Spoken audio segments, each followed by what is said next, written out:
Assalamualaikum warahmatullahi wabarakatuh. Perkenalkan, nama saya Hilha Nuha dengan NIM G002584 dari kelompok P3. Langsung saja untuk laporan yang pertama, jelaskan pembagian lapisan dinding abdomen anterolateral dan posterior, lalu jelaskan mengenai sistem otot yang ada di abdomen, dan jelaskan mengenai organ retroperitoneal dan intraperitoneal. Jadi, untuk dinding abdomen sendiri itu dibagi menjadi anterolateral juga dari posterior.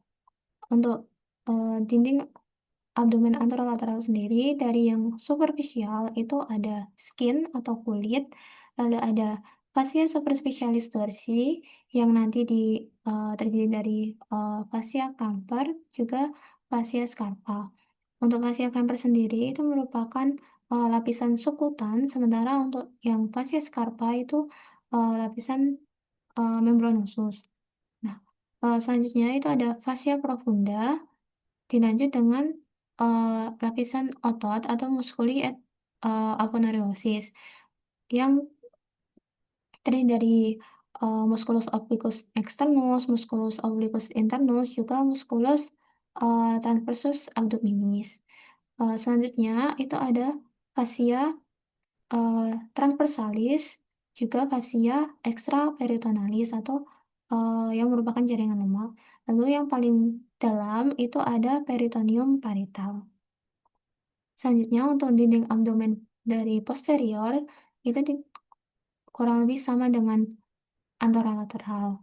Yang pertama yang paling superficial itu ada kulit atau skin, dilanjut dengan fascia superficialis dorsi, terus dilanjut dengan lapisan otot yang atau muskulus yang dibagi menjadi 4 lapisan. Yang pertama, di lapisan pertama itu ada musculus latissimus dorsi, terus yang kedua, di lapisan kedua itu ada musculus obliquus externus abdominis, musculus serratus posterior inferior, musculus erector spina, dan musculus longissimus dorsi. Sementara untuk lapisan ketiga itu ada musculus interspinal juga musculus obliquus internus. Lalu untuk yang lapisan keempat itu ada musculus quadratus lumborum, musculus eh, musculus iliopsoas, juga musculus transversus abdominis. Dilanjut setelah 4 lapisan muskulus tadi dilanjut dengan fascia extraperitonealis atau jaringan lemak tadi. Terus yang paling profunda ada peritoneum parietal. Nah, untuk eh, sistem otot yang ada di abdomen sendiri itu kelompok ototnya itu dibagi menjadi dua, yaitu otot dinding abdomen yang anterolateral juga yang posterior. Nah, untuk yang anterolateral itu ada musculus rectus abdominis yang dibagi tendinous intersection. Lalu ada musculus pyramidalis tapi tidak ada di semua. Terus ada musculus obliquus externus yang seratnya itu berjalan miring ke bawah jadi membentuk bentuk V. Lalu ada musculus internus obliquus yang seratnya itu berjalan ke atas medial jadi berbentuk A. Lalu ada musculus transversus abdominis yang seratnya itu berjalan horizontal. Lalu untuk yang posterior itu ada musculus quadratus lumborum di yang ada eh, di sisi posterior lumbal. Lalu ada musculus psoas major juga musculus iliacus. Nah, eh, fungsi dari sistem otot abdomen ini sendiri itu ada beberapa. Yang pertama, melindungi viscera karena di bagian abdomen ini itu tidak ada tulang. Nah, selanjutnya itu untuk membantu pernapasan juga atau ekspirasi paksa. Lalu untuk gerak badan juga, jadi kita bisa fleksi, rotasi, ataupun lateral fleksi. Juga untuk stabilisasi juga. Selanjutnya untuk organ intraperitoneal dan retroperitoneal. Bedanya apa? Untuk organ intraperitoneal itu berarti seluruh organnya itu tertutupi atau terbungkus oleh peritoneum. Sementara untuk retroperitoneal berarti tidak seluruh Permukaan organ itu tertutupi oleh peritoneum. Nah, untuk organ retroperitoneal sendiri itu ada 9.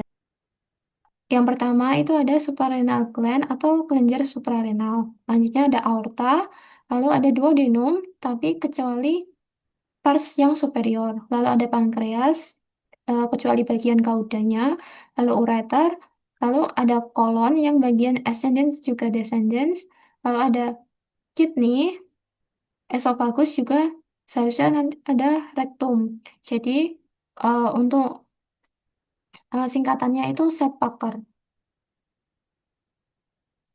Lanjutnya untuk laporan yang kedua itu jelaskan anatomi gaster beserta sphincter yang ada di gaster.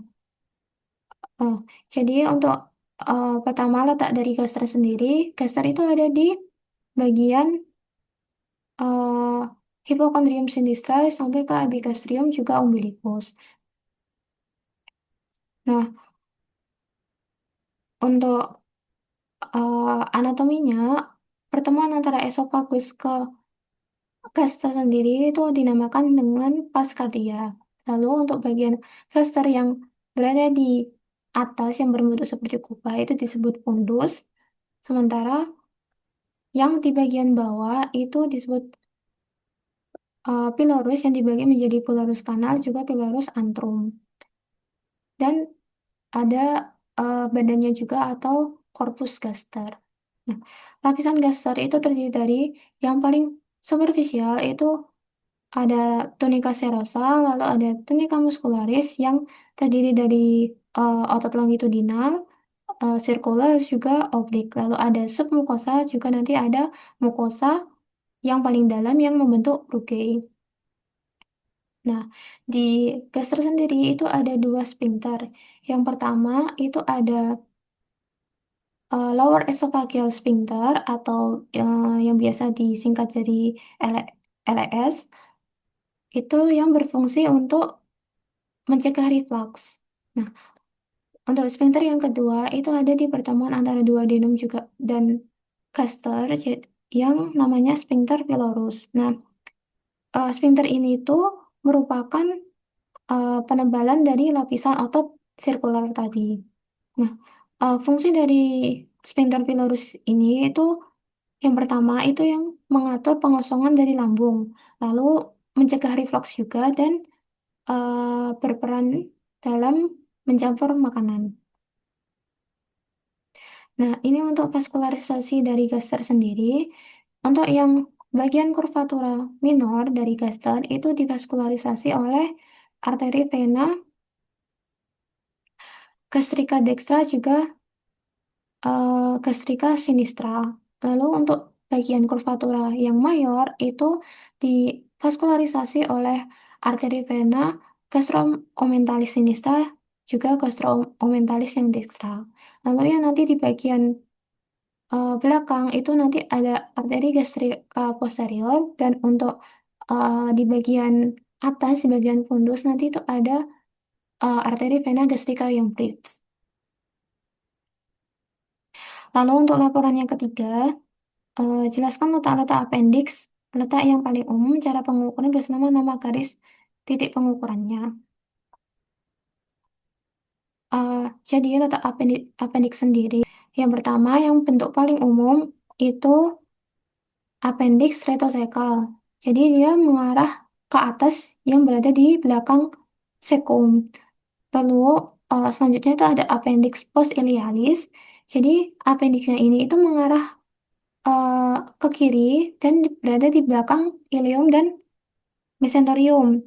Lalu ada appendix preilialis, jadi dia mengarah kiri tapi ada di depan ilium dan mesenterium. Lalu ada appendix pelvicum, jadi dia itu mengarah ke bawah dan puncaknya ini tuh melebihi tepi dari eh, tepi atas dari panggul bawah. Lalu untuk yang terakhir itu ada appendix subsecalis yang nantinya itu mengarah di jam 6. Nah, untuk pengukuran Appendix itu sendiri itu dibagi menjadi dua menurut garis Monroe Pitcher dan garis Lange. Jadi kalau menurut garis Monroe itu kita mengukurnya dari sias dextra sampai ke umbilikus. Ya nantinya appendixnya itu berada di sepertiga lateral atau biasa disebut juga titik McBurney. Sementara kalau menurut garis Lange itu kita menghitung dari mengukur dari sias dextra ke sias sinistra. Nanti appendixnya itu berada di seperenam lateral dextra.